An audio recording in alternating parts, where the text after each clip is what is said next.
Hey everyone, you're watching We Had That, and in this video, I'm going to talk about the Emperor's Royal Guard Return of the Jedi Star Wars figure from 1983. In the late 70s, I was definitely a Star Wars kid. Most of the kids my age at that time were Star Wars kids. The first time I saw any of the Kenner Star Wars action figures was when a friend of mine brought some of them to school. I had never wanted anything more in my life before that moment. The next weekend, my parents took me to the toy store and they had 5 different Star Wars figures to choose from. My father told me I could get 4 of them. I still vividly remember that I carefully selected Chewbacca, Darth Vader, Luke Skywalker, and C-3PO. For the next few years, Star Wars figures dominated my playtime.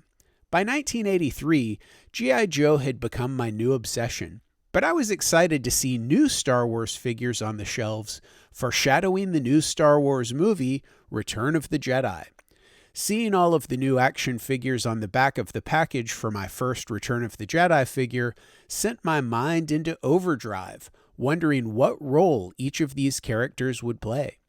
Even from this tiny image, the Emperor's Royal Guard, a figure that I wouldn't find in stores until much later, caught my eye. When I finally saw the figure in the store, it was even cooler than I had expected. The helmet was very sleek, and his outfit wasn't just red, it was an awesome blood red. He came with a gray spear, which I later learned was called a force pike. There was one main difference in this figure compared to other Star Wars figures. Unlike other figures that I had picked up before, the Emperor's Royal Guard came with non-removable robes. Originally, all of the Star Wars figures that had robes came with robes that were molded on as part of the figure and accentuated by a vinyl cape that you could remove. Later, the Jawa got a cloth robe, which was also removable. The Emperor's Royal Guard was the first of my figures where the robes were cloth, but permanently affixed to the figure.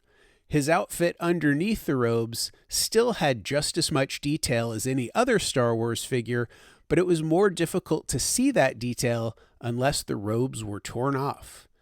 When Return of the Jedi finally came out, I saw it as soon as I could get myself to the theater.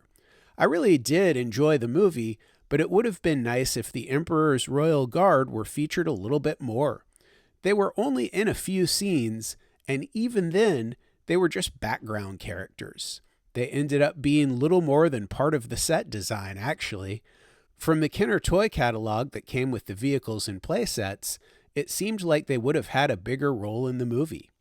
Despite my disappointment with their limited presence in the movie, my Royal Guard action figure played a much larger role in my Star Wars adventures with my action figures than he did in the film. Did you have any Emperor's Royal Guard action figures as a kid? What did you think of them back then? What do you think of them now? Tell me in the comments below.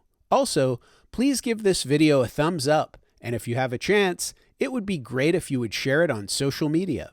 If you enjoy my content, please subscribe to my channel and hit that notification bell.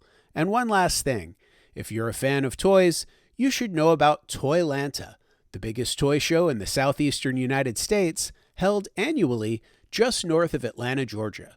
Visit ToyLanta.com for more information. As always, thanks for watching.